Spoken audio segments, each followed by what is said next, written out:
ನಿಮಗೆಲ್ಲ ನರಿ ಮತ್ತು ದ್ರಾಕ್ಷಿ ಹಣ್ಣಿನ ಕತೆ ಗೊತ್ತುಂಟು. ಏನಾಗ್ತದೆ? ನರಿ ಎಂತ ಮಾಡ್ತಾ ಇರ್ತದಲ್ಲಿ? ದ್ರಾಕ್ಷಿ ಹಣ್ಣು ಹುಡುಕ್ತಾ ಹಾಂ, ಏನಾಯ್ತು ಅವಾಗ? ಸಿಕ್ತಲ್ಲ. ಆಮೇಲೆ ದ್ರಾಕ್ಷಿ ಹಣ್ಣು ಸಿಕ್ತಾ ಅದಕ್ಕೆ? ಏನು ಮಾಡ್ತದೆ ತಗೊಳ್ಳಿಕ್ಕೆ? ಏನು ಮಾಡ್ತದೆ? ಜಿಗೀತು ಪ್ರಯತ್ನ ಮಾಡಿದ್ರು ದ್ರಾಕ್ಷಿ ಹಣ್ಣು ಸಿಗಲಿ. ಆವಾಗ ಅದು ಏನು ಹೇಳ್ತಾ ಹೋಯ್ತು? ಏನು ಹುಳಿ ಅಂತು? ಅದು ಟೇಸ್ಟ್ ಮಾಡಿ ನೋಡಿತ್ತಾ ಅದು ಹುಳಿ ಉಂಟು ಹೇಳಿ? ಇಲ್ಲಲ್ಲ. ಅದು ಯಾಕೆ ಹುಳಿ ಅಂತ ಹೇಳ್ತು? ಅಂದರೆ ಏನು ಅರ್ಥ ಇದರಿಂದ? ಅಂದರೆ ಅಲ್ಲಿ ಅದು ವಿಫಲ ಆಯಿತು. ನೀವು ಮುಂದಿನ ಪಾರ್ಟ್ ನಿಮ್ಗೆ ಗೊತ್ತಿಲ್ಲ, ಕತೆ ಮಾತ್ರ ಗೊತ್ತು. ಅದು ಏನಾಯಿತು? ವಿಫಲ ಆಯಿತು. ವಿಫಲ ಆಗೋದು ಅಂದ್ರೇನು? ಸೋತೋಯ್ತದು. ಸೋತೋಯ್ತಲ್ಲ. ಸೋತು ಹೋಗಿದ್ದಕ್ಕೆ ಅಲ್ಲಿ ಏನು ಮಾಡ್ತದು? ದೂರೋದಂದರೆ ಗೊತ್ತಾಯ್ತಾ? ಸರಿ ಇಲ್ಲ ಅಂತ ಹೇಳ್ತು.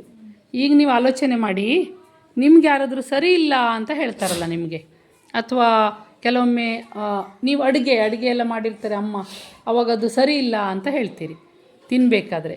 ಇಲ್ಲ, ಇನ್ನು ಕೆಲವರು ಮದುವೆ ಊಟಕ್ಕೆ ಹೋಗ್ತಾರೆ, ಬರಬೇಕಾದ್ರೆ ಊಟ ಸರಿ ಇಲ್ಲಾಗಿತ್ತು ಅಂತ ಹೇಳ್ತಾರೆ, ಕೇಳಿದ್ರಿ? ಅಥವಾ ಹೋಟ್ಲಿಗೆ ಹೋಗಿರ್ತಾರೆ, ಸರಿ ಇಲ್ಲ ಅಂತ ಹೇಳ್ತಾರೆ. ಎಲ್ಲೆಲ್ಲಿ ಸರಿ ಇಲ್ಲ ಅಂತ ಹೇಳ್ತಾ ಇರ್ತಾರೆ. ವ್ಯಕ್ತಿಗಳಿಗೂ ಹೇಳ್ತಾರೆ, ಅವ್ರು ಸರಿ ಇಲ್ಲ, ಇವರು ಸರಿ ಇಲ್ಲ, ಅವ್ರು ಮಾಡಿದ್ದು ಸರಿ ಇಲ್ಲ, ಅವ್ರ ಕೆಲಸ ಸರಿ ಇಲ್ಲ, ಇವ್ರ ಕೆಲಸ ಸರಿ ಇಲ್ಲ ಅಂತ ದೂರ್ತಾ ಇರ್ತಾರೆ. ದೂರೋದು ಅಂದರೆ ನೀವು ಕೇಳಿರ್ಬೋದು, ಗೊಣಗ್ತಾ ಇರ್ತಾರೆ, ಕೇಳಿದ್ರಿ? ಕಸ ಗುಡಿಸಿದ ಕೂಡ ಸರಿ ಇಲ್ಲ ಅಂತ ಗೊಣಗ್ತಾರೆ. ಹಾಂ, ಯಾವಾಗ ಅದು ಗೊಣಗೋ ವ್ಯಕ್ತಿ ಯಾರು ಇರ್ತಾರಲ್ಲ, ಗೊಣಗೋದು ಪ್ರತಿಯೊಂದಕ್ಕೂ. ಮತ್ತು ಕೆಲವೊಮ್ಮೆ ಈಗ ನಿಮಗೆ ಒಳ್ಳೇದು ಮಾಡಲಿಕ್ಕೆ ನಿಮ್ಮ ತಂದೆ ತಾಯಿ ಇರ್ಬೋದು, ಟೀಚರ್ ಇರ್ಬೋದು, ಒಳ್ಳೇದಾಗಲಿ ಅಂಥೇಳಿ ನಿಮ್ಗೆ ಏನು ಮಾಡ್ತಾ ಇರ್ತಾರೆ? ಹೇಳ್ತಾರೆ ಅದು ಸ್ವಲ್ಪ ಸರಿ ಮಾಡು ಅಂಥೇಳಿ. ಅದು ಬೇರೆ ಮತ್ತೆ ಅದು ನಿಮಗೆ ಸುಧಾರಿಸ್ಲಿಕ್ಕೆ ಹೇಳೋದು, ಅದು ಬೇರೆ. ಸುಮ್ಮನೆ ಏನು ನೋಡಿದ್ರೂ ಸರಿ ಇಲ್ಲ ಅಂತ ಹೇಳ್ತಾ ಇದ್ದರೆ ಅವರು ಸೋತಿದ್ದಾರೆ ಅಂತ. ಯಾವುದ್ರಲ್ಲಿ ಸೋತಿದ್ದಾರೆ ಅಂತ? ಯಾವುದ್ರಲ್ಲಿ ಸೋತಿದ್ದಾರೆ? ಹಾಂ, ವಿಫಲ ಆಗಿದ್ದಾರೆ ಅಂತ. ಕೆಲವಷ್ಟು ಸಂದರ್ಭದಲ್ಲಿ ವ್ಯಕ್ತಿಯ ಮನಸ್ಸು ವಿಫಲ ಆಗಿರ್ತದೆ, ಅಥವಾ ಅವರು ಆ ಜಾಗದಲ್ಲಿ ಆ ವ್ಯಕ್ತಿ ವಿಫಲ ಆಗಿರ್ತಾರೆ. ಆವಾಗ ಅವರು ದೂರ್ತಾ ಇರ್ತಾರೆ. ಈಗ ಪದೇ ಏನು ನೋಡಿದ್ರು ದೂರ್ತಾ ಇದ್ದರೆ ಆ ವ್ಯಕ್ತಿ ಏನಾಗಿದ್ದಾರೆ ಅಂತ ಅರ್ಥ? ವಿಫಲ ಆಗಿದ್ದಾರೆ ಅಂತ. ಹಾಗಾದರೆ ನೀವು ಇವತ್ತಿಂದ ಏನಾದರೂ ದೂರ್ತೀರಾ? ಅಮ್ಮ ತಿನ್ಲಿಕ್ಕೆ ಕೊಟ್ಟರೆ ಸರಿ ಇಲ್ಲ ಅಂತ ದೂರ್ತೀರಾ? ದೂರಿದ್ರೆ ನೀವೆಂಥ ವ್ಯಕ್ತಿ?